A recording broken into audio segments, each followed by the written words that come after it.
at Indian Echoes, actually south of Montello, a couple of miles. And we're talking with Sylvester Adrian about John Muir. And Syl, how did you get interested in Muir in the first place? Well, one thing was when the centennial, Walter Boebert was, I think, the head of the Centennial Museum Committee, and I think that was for the Academy of Art, Science, and Letters, and he asked me to write a letter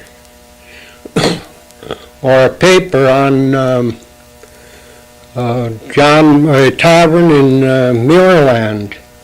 And that's really what got things started most. But then afterwards, when the canal, the Army engineers decided to abandon the Fox River Canal, why I appeared before the county board and asked them for help to stop them. And then I went to the Isaac Walton League, and they appointed a waterway committee, and I was on it for as long as it took us to work for the maintenance of the canal. And they decided it was finally decided that the canal would be abandoned and the locks and dams would be taken out. And of course, we fought on that to keep at least the dams in. And we were successful, and down at the Grand River locks there was 60 acres of land, and I figured that could make a good park, a state park. But the state wasn't interested in it because it was too small. So then I thought that possibly we could get a park at the Observatory Hill, which at one time was considered the highest spot in Wisconsin. But that was turned down too. But in the meantime, Audrey Cuff, who owned the land, part of the land around Muir Lake, and he owned 200 acres across the road from, or across Highway F from the lake, and he agreed to give the 40 acres that was on the lake in exchange for the county to build him an underpass for his cattle to another 20 acres that he still owned on that side. And of course that was the beginning then of the lake. I got, or the park. And I had read in one of the books where Abel Herman's father was a great friend of Muir's, and that at one time his father said that he would like to create a park in memory of Muir after Muir had died. And so I wrote to Abel and asking him if he would help in purchasing part of the Muir original farm.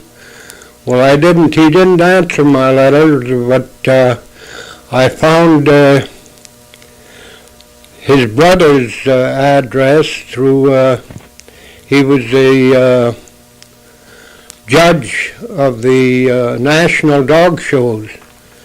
And so I wrote to him, and he immediately answered my letter, and I told him that I thought this would be a good time to carry through on his father's wishes. And they did. They asked me how much money was needed, and I told them at that time that I figured about $4,600, because the fellow that owned the property had agreed to sell it for $115 an acre, and we had figured on 40 acres. But it took the surveyor a little bit longer to survey it than what the man who owned the land figured it should.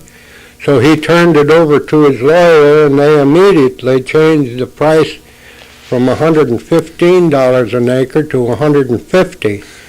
So I had $4,600 to buy a $10,000 farm. And I was about ready to send the money back to the Harriman family when Joe Mills said to me that it would be possible. He thought at that time there were matching funds under the OIP, and that if I got in contact with them, and he gave me all the information I needed. So I wrote to them, and I finally got them to put it as the first in line to get the matching funds. And they came through with $5,000, so it cost the county then only $400 for the 60 acres. Now, Sil, let's go back a minute now and see. John Muir came here as a young boy with his family, and the lake that you're speaking of, was this the lake that he calls in the story of my boyhood and youth Fountain Lake? Yes, it was Fountain Lake, but the neighbors all seemed to call it Muir's Fountain Lake. Muir's, was it also called Innes Lake at one time, or is later on? You see, when the government surveyed through the country, surveyed and laid out the different sections and stuff, they had the habit of naming a lake or anything after the person who lived on it. And at that time, Ennises were living on that part of the lake, so they called it Ennis Lake. I see. Well, the story of Muir and how he came to Wisconsin is certainly one of the great tales in the whole galaxy of wonderful stories that we have in Wisconsin. I've always been fascinated by it because here was a young Scots boy who came here without any experience in the wilderness. And I suppose this was wilderness when they came here, wasn't it? Yes, it was all wilderness, and luckily that the land that we have now, what Muir called his garden spot, was never worked. There were cattle that grazed on it, but it was never plowed up or anything, so it is much the same today as it was when Muir lived here. What has happened to Muir's Lake now, as far as what you might say the ecology or the ecological changes? Is it a pretty polluted little body of water at all? No, not too much. It is a spring lake, and there is no inlets to it at all. It's all fed by springs, and there's only an outlet. So that outside of the fact that for some years they did dig marl out of it that was used on the farm. And at one time, I understand, they had planned on putting a big factory or something out there to process this marl. But that fell through. That never went through. So the lake is much the same as it was originally, only it is filled full of this marl that, of course, naturally is from decayed material that... Sure. And you know, Muir, the famous stories that I heard about him when I first came to Wisconsin chiefly were related to his inventions and the things that he made of mostly of wood, I guess, in the basement of that original house that was on this lake property. But there's nothing left of that residence, is there, over there? No, there's nothing left. Only a lilac bush that they claimed was that Muir had mentioned in one of his books or sometime or other, the people tell me, that was right out in front of his bedroom window. And that's the only thing that is left. I didn't get, there was one old lady that lived out near there that said she knew where the place was, but I never got to take her out there to show where it really was. But there's some nails and stuff like that is left. I have a few nails in my collection that were found out there. Probably put into the house by Muir and his father. Well, they were brought from Scotland. That was one thing that he brought. When he came from Scotland, he had a lot of stuff that he hadn't needed to bring along because he could have got it in this country at that time. And among it was the nails. I don't know how many kegs of nails he had. Do you remember? I'm a little hazy now on the story in Muir's book, but how did the Muir family happen to pick Wisconsin as a place to come to settle? Well, I mentioned the canal before about that we thought. Well, they had heard that there was a canal being built that would carry all the grain from here all to all parts of the world as far as that went by boat. So that was one of the things. And another thing on the boat coming at Boston, was it, or wherever they came through there, and the captain of the boat told him that most of the grain and stuff that they shipped that came through had come from Wisconsin, and so that gave him an idea to come to Wisconsin, where he had originally planned to go to Canada. Oh, he had. So they probably read some of this lurid literature that they were getting out in those days, that the Wisconsin land was fertile beyond anybody's dreams, that they could do anything they wanted if they could just get out here. Sil, I was not able quite to understand the relationship of the canal with the Muir thing. I wonder if you'd tell me just a bit. As I say, when they reached Buffalo, I think, or was it Buffalo? Well, they probably landed at Baltimore. Yeah, well, that was it, yes. And when they talked to the captain of the ship, of the boat, and he told them that most of the grain that was being shipped through there that he had carried on his boat had come from Wisconsin. And that gave Muir one of the reasons why he came to Wisconsin instead of going to Canada as he had first figured on. Let's see now, as I remember, I may be wrong, but the first boat that came clear through the canal system, what year was that? Was that 1856? But Muir would have come earlier, wouldn't he? Yeah, he came 1848 or 49. 49. Yeah. So there must have been some kind of travel on the canal before the first steamboat came clear through the Ohio River and Mississippi up to Wisconsin and through the Portage Canal and on down to Green Bay then, huh?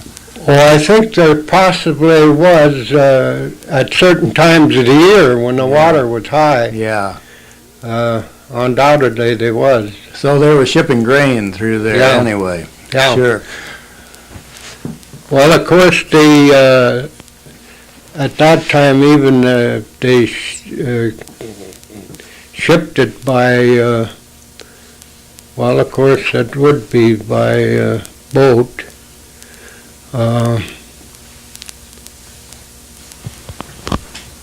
How do you suppose the Muir family really felt when they got into this setting here and saw the lake, and before they had a house up or anything? Where did they live before then? Well, of course, the father and John and one of the oldest daughters were the first ones that came and found the farm, and they didn't send for the rest of the family until after they had their home built.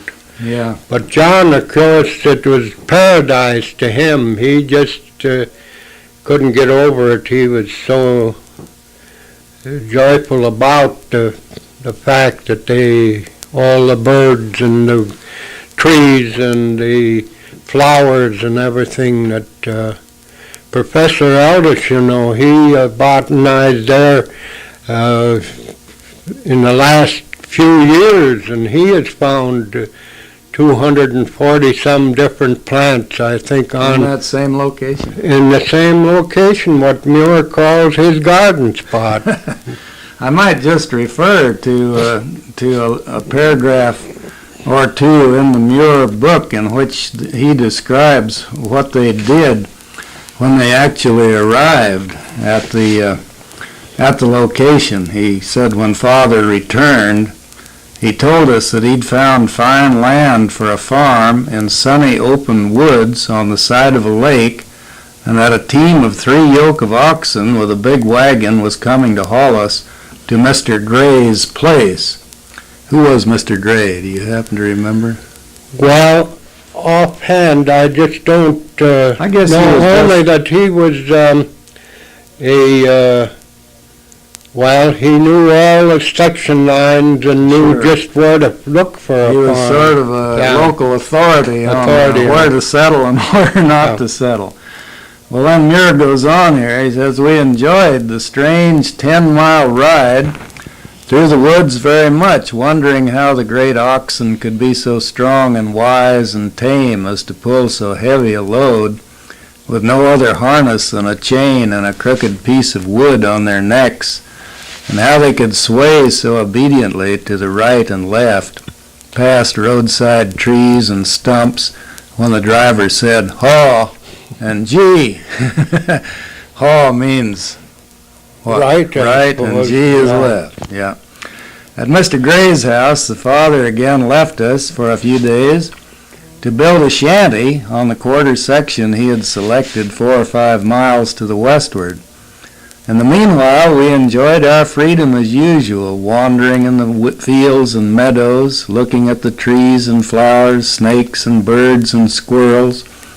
And with the help of the nearest neighbors, the little shanty was built in less than a day after the rough bur oak logs for the walls and the white oak boards for the floor and roof were got together. You know, that bur oak must have been pretty hard to get and shape, because that's an awful hard wood. Yes, we have a John Muir head there that was carved by a young high school fellow at that time from Montello, and he tells me that it was so hard that he couldn't cut a lot of it. He had to rasp it off or use a file to... Yeah, well, I tell you, that bur oak, especially when you've got a knot or anything, it's almost impossible to cut it.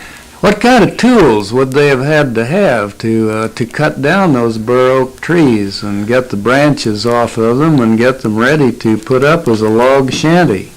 Well, they had an axe, because it tells in one place where John Muir became very handy with an axe, and that some of the people marveled at his work in cutting down trees, that he could cut down a tree and it looked as though it was sawed down. He could cut right across straight, and so they had, I suppose, the axes and saw that, not the chainsaw that we have today, but the... Wasn't this Muir family a kind of a unique family in a way? They were just terribly hard-working and very religious. The father, as I remember, was extremely religious and insisted that his children just keep their noses right to the grindstone all the time and didn't take any nonsense. Well, how do you account for the fact, Sil, that this boy, who had no real background in the wilderness, and I suppose at that time no knowledge of botany or anything like that, how did he get such a profound interest and eventual knowledge of all these growing things around there? Well, of course, the books that he read and was able to get, he got from a neighbor, Mr. Duncan, William Duncan, I think his name was, and so that he studied every spare minute that he had, and that his father didn't like that, because he was he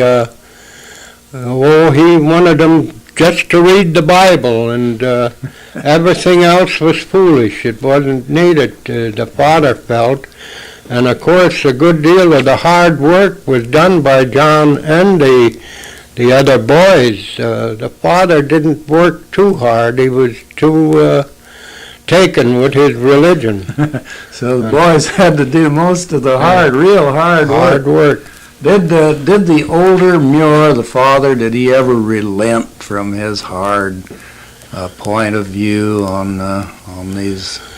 Well, in some cases, I think he did.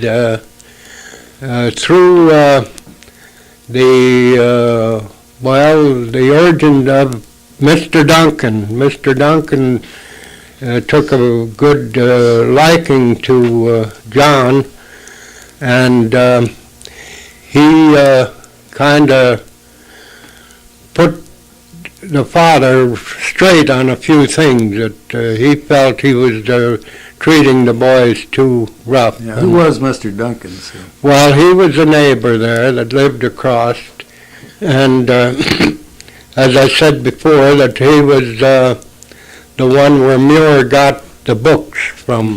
He was, I think, a kind of a lawyer, that you might call, in them days, and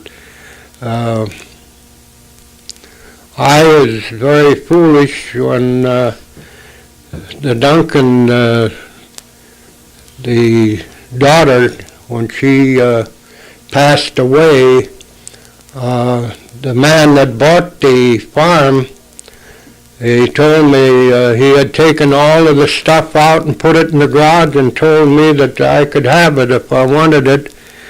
And it seemed as though I never found time to go out and get it. And I was very sorry later on, because there possibly might have been some of the books still there that Muir had used. Yes. Yeah, that would have been fascinating to have seen those things. Well, now this was the first home of the Muirs, and then there was a second farm that they called Hickory Hill. There were apparently a lot of fine hickory trees on that property, and he describes, I remember, the long, gentle slope leading up to the the place, I guess, where they finally built their house. Now, this was a larger dwelling, wasn't it? Yes, yes. That dwelling is still... Is it still there? Still there. It has been improved on and, enlarged. I think that the people that live in it now have brick veneered it, and I don't know whether the well that John built is still there, that he dug, that he very nearly cost him his life. He was overcome with this gas or black gas. It's a pretty deep well. Yes, it's 80-some feet deep. And again, I think it was Mr. Duncan that showed him how to clear the well of this gas before John went down. They would take and lower bundles of hay down into it to absorb the gas and then pull it up and That must have been extremely dangerous digging that well for this boy, huh? Well, I should think it would be too. I think he shored it up as he went down, but even at that, it was mostly in limestone, so that it wouldn't be so hard to cave in, and it wouldn't there wasn't such a chance for it to cave in. Now, it was this house that they built there. As I remember, it was a fairly large frame dwelling. Yes. And it was in the basement of that place, not the Fountain Lake place where Muir made his wooden clocks and inventions. Yes, that's right. I seem to remember that he would get up in the night and go down very, very in the early hours of the morning before anybody else was up and work on these things. Yes, well, his father, of course, was kind of against that, but John asked him, he says, "Father, if I go to bed early, can I get up early?" And his father says, "Yes, you can get up as early as you want." So John got up at 1 o'clock in the morning, and he would start his work. And the father, there was one thing about his father, was that he was a man of his word. And he didn't like it, but he wouldn't say anything to John because that's the agreement they had made. Yeah. Still, I like to think that when John Muir was growing up under these very hard conditions, that these value systems that were instilled so strenuously on him by his father, the ethic of hard work, that this had to be, that no nonsense and very little reading outside the Bible, this kind of thing, must have prepared him for a much freer way of thinking when he felt that he had to escape from that kind of thing. Was that why he really left home and went to the University of Wisconsin? Well, of course, I think John was a man of foresight, and he couldn't see no future on the farm, and he liked he liked nature and what it gave him,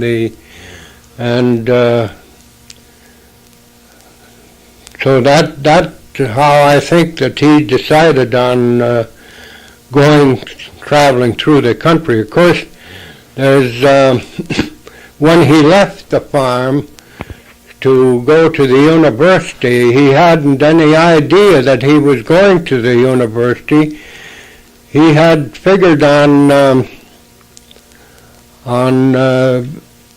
studying medicine, I am quite sure, and after he took his inventions to the fair in Madison, and the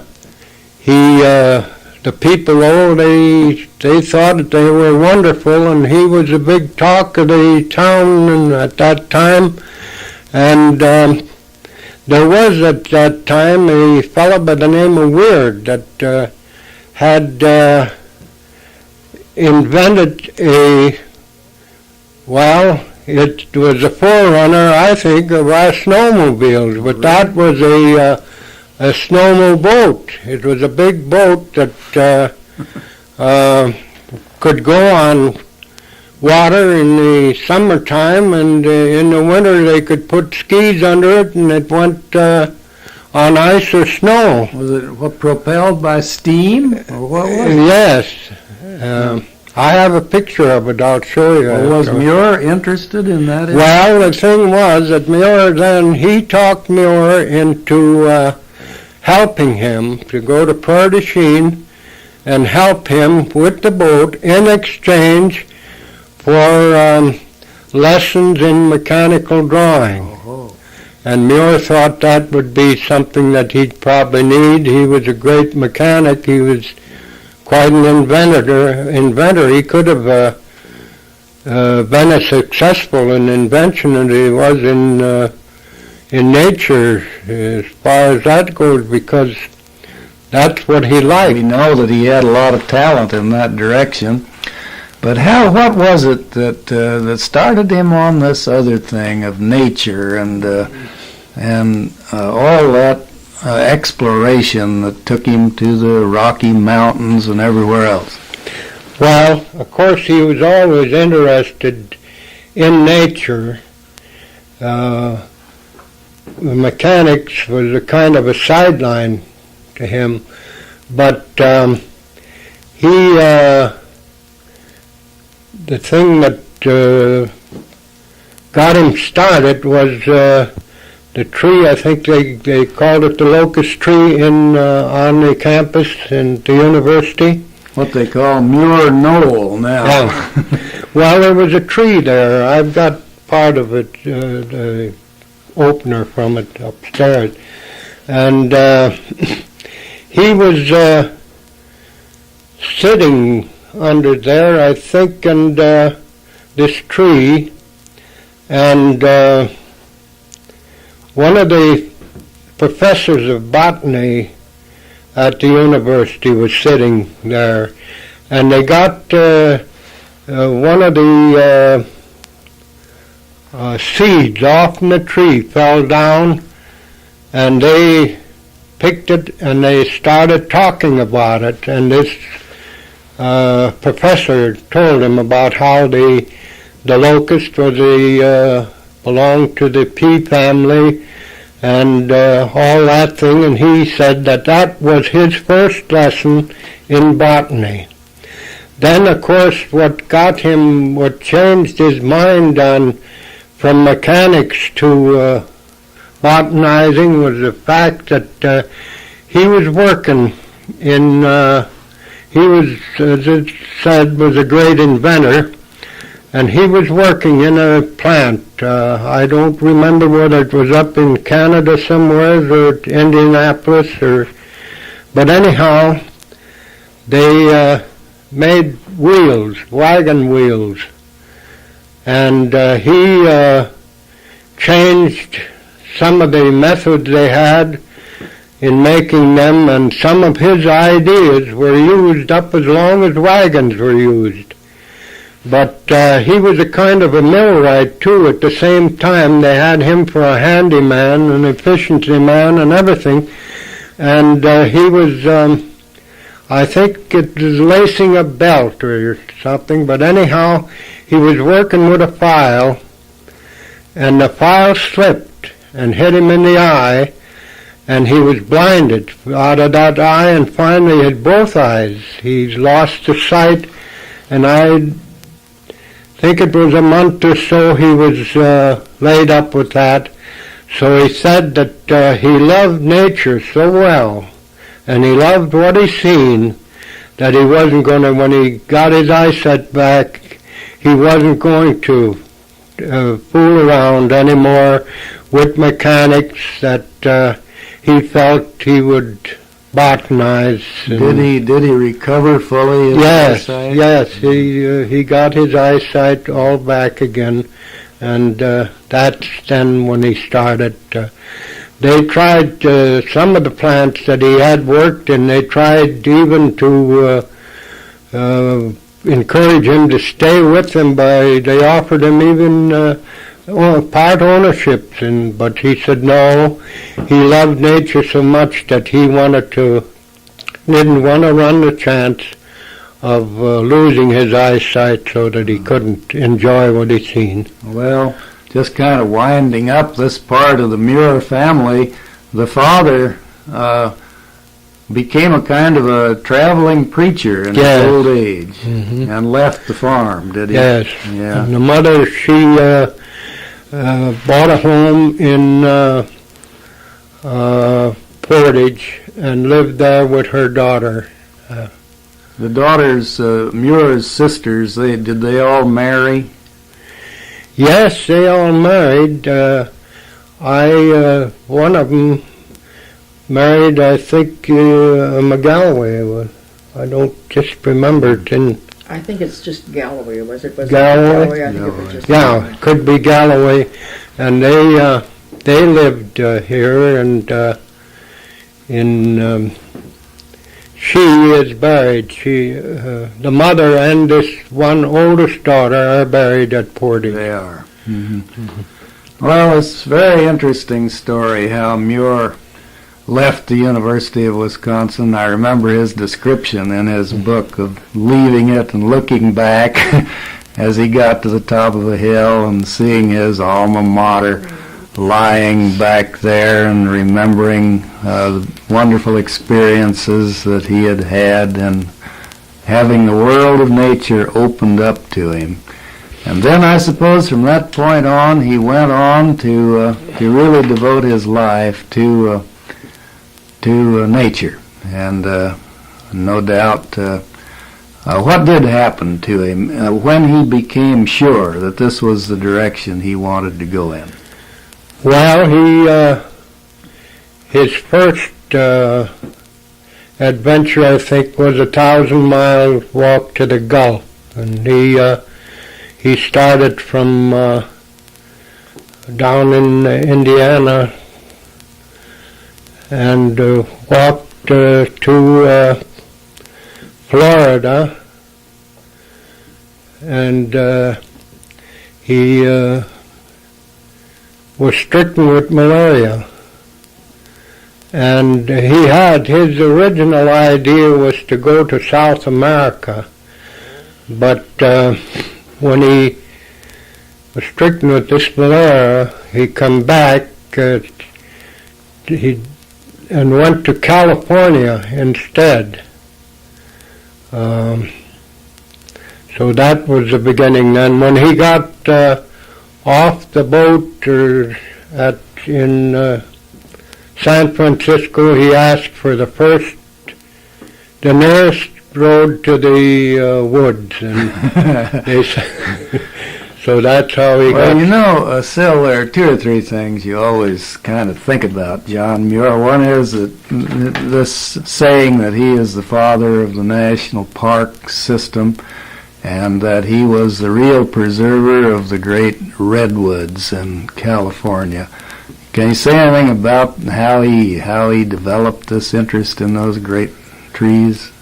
Well, of course, I don't know too much about that, but being interested in nature, he surely would be interested in the great trees that nature had, being the oldest living things in the world, I think. Sure.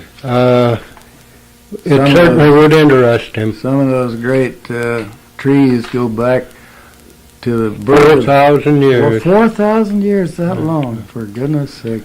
Well, he was a great wanderer through all of the mountain country, and as I remember it, he never carried very much food with him. He always had some bread or something like bread that. and tea.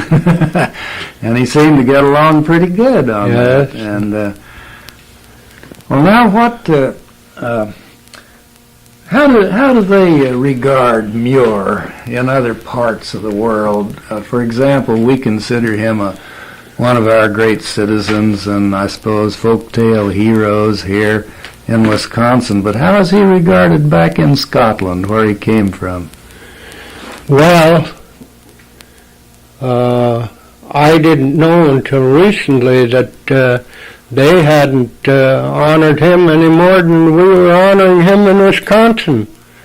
But in California, he is considered the world or the greatest man that ever lived in the nomenclature of California, and that's what I have been trying to do, is to get him known better in the state of Wisconsin, where he really spent his boyhood, and as you might say, I say it anyhow, that his garden spot was the birthplace of the national park system. Sure. And he, in a speech that he made in California, I think it was some 35 years or so after he left here, that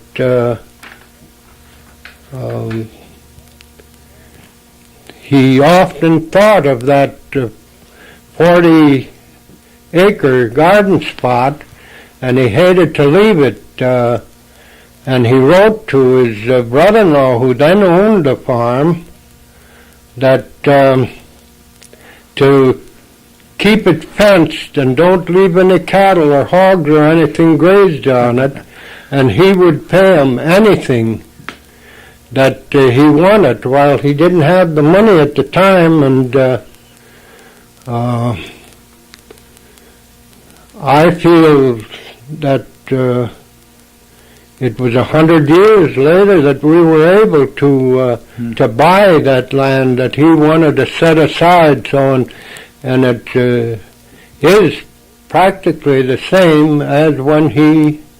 Yeah, you were saying that how many different varieties of plants that. Well, there's 200 and some. I don't know whether. Here, it's in the dedication part here. Yeah. The report of Dr. Joseph.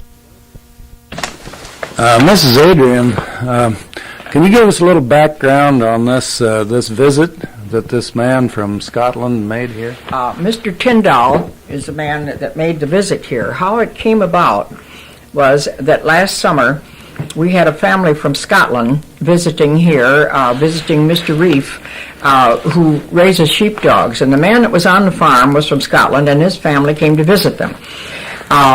They came to visit our museum because they wanted to see the Indian as he really was, not the children with him, that they would know what the Indian was really like. As Mr. Adrian was talking to him, he said, "Now you people are from Scotland." He said, "Do you live anywhere near Dunbar?" "Oh yes, we live just a few miles from there." This was just a tremendous coincidence. So then they still started showing him the Muir display upstairs and talking about Muir, and they said, well, they just didn't have any idea about these things, that they weren't doing any of these things. And when Tom Milham, too, wrote for the National Geographic, he said it was rather sad that these people were not commemorating John Muir. So we brought them down in the studio and we're visiting, and we said, so this book, the John Muir's Wild America, we had the idea, why not send a copy of that book to the Dunbar Library? And that started it. Because they, in turn, got in touch with Mr. Tyndall. Mr. Tyndall, we had an envelope of materials that he sent us. He said, now we sent them, there was the information in there about the Muir Park, the county park in America. Then he was the manager of the country park that they had started after we had got this park going in America. That was the country park that they got going there, and he sent this huge envelope with stamps, framing it with $8.50 worth of stamps, with all of this material, and that was the beginning of laying the groundwork for this visit that Mr. Tyndall made to the United States this summer to visit Muir, and that really is quite a fascinating story. But that came about just from sending that book to the Dunbar Library of John Muir's Wild America. And in the book, Syl and I wrote, "Thank you for giving us John Muir." Margaret Adrian and Syl Adrian. Well, how wonderful. You want to add anything to that, Syl? Well, we tried then when we found Mr. Tyndall had planned on coming to the United States for a study, and especially a Muir. We tried to get him. He asked me if I would make plans or contacts for him. So it so happened that being a member of the Sierra Club, I got him in contact with the Sierra National office in San Francisco, and also with Mr. Kimes, Bill Kimes, who is writing a book on Muir. He has access to all of Muir's unfinished work. And so they gladly consented to get in contact with him and make all the... And I thought that we possibly could get him to stop in Wisconsin, so I myself wrote him, and I had Joe Mills, who is a member of the Sierra Club, write him and invite him to come and spend at least one day here in Madison and in Montello to show him where Muir had originally lived, and but his plans didn't, he couldn't get them into his plans, so he did go to San Francisco, and he spent 3 days with Mr. Kimes, and he spent a day with the Sierra Club and with the John Muir Memorial Association in Martinez, California, where Muir spent his most of his life, his adult life. There, he run a vineyard, and he botanized in off seasons. Sounds to me, from what you and Mrs. Adrian say, that John Muir is coming into his own now in places where he really, where they really ought to recognize him. Well, we are having any number of people coming to the museum now. In fact, this man from the library at Lawrence University, Mr. Revens, he's researching books of Muir, and he was just astounded at the number of books that, now he's a librarian, and he was astounded at the number of books that we had about Muir that he never even knew were printed. Yeah. So this is the kind of thing that it is waking up people to this. But it's too bad it had to take that long. Yeah, it is. Yes, yes. Did Muir marry, Syl? Oh, yes. He married Louise Strenzel, whose father was owned a big vineyard in California. And his wife agreed with him that he could botanize, continue his botanizing in off-season. So he continued on the way. But his business then was in the vineyard business. Yes, yes. Did he have any means? Was he able to continue his work in nature? Did he have means to do the things he wanted to do? Oh, yes. He was a very successful businessman also, and there's things in the books that tell about the different things he pulled on some of his competitors, that is, got the upper hand of them, and he made, he ended up with $100,000, I think is what he made, and he said that was enough for him. So on a trip into Alaska that was promoted by Abel Harmon's father, why they were kidding Muir about all the money that Abel Harmon had, but Muir says, well, he says, I've got more than he has because I've got all that I want. He said, and Abel and Mr. Harmon is continuing on. But when Mr. Harmon heard about that, he said, yes, he said, I don't consider my money too much. He says, I just want it to help people, for the good of people. And so I suppose they both were satisfied. And yeah. Well, Muir then must have retained some of this thriftiness of his father and carried that on through his life. He was able to save his money. Oh, yes. Well, it was a big vineyard. I guess it was a big thing. And it was...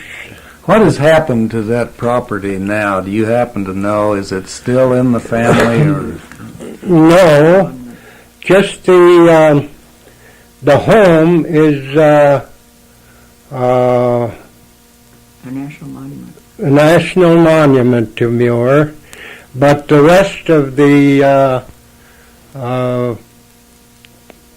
farm has been subdivided and sold, and we were in touch with Muir's granddaughter for years, and she told us that through her letters that it was all divided up now, but the home was still there. Mm-hmm. And I'm very sorry to say that she died about a year ago. She wrote us, she sent us, there was a book come out in her honor, and she sent us an autographed copy and sent us a nice long letter, 2-page letter, and died all in the same week. Oh, my goodness. Well, now, Muir's mother and his sister are buried in Portage. Where is Muir buried? Muir is buried in Martinez, Martinez, California. Yeah. Mm-hmm. Yeah. His father is buried in Kansas City. Oh. That's where one of the brothers was at the time. How long did John Muir live? What was his age? Well, he was born in 1838 and he died in 1914. He led a good long life.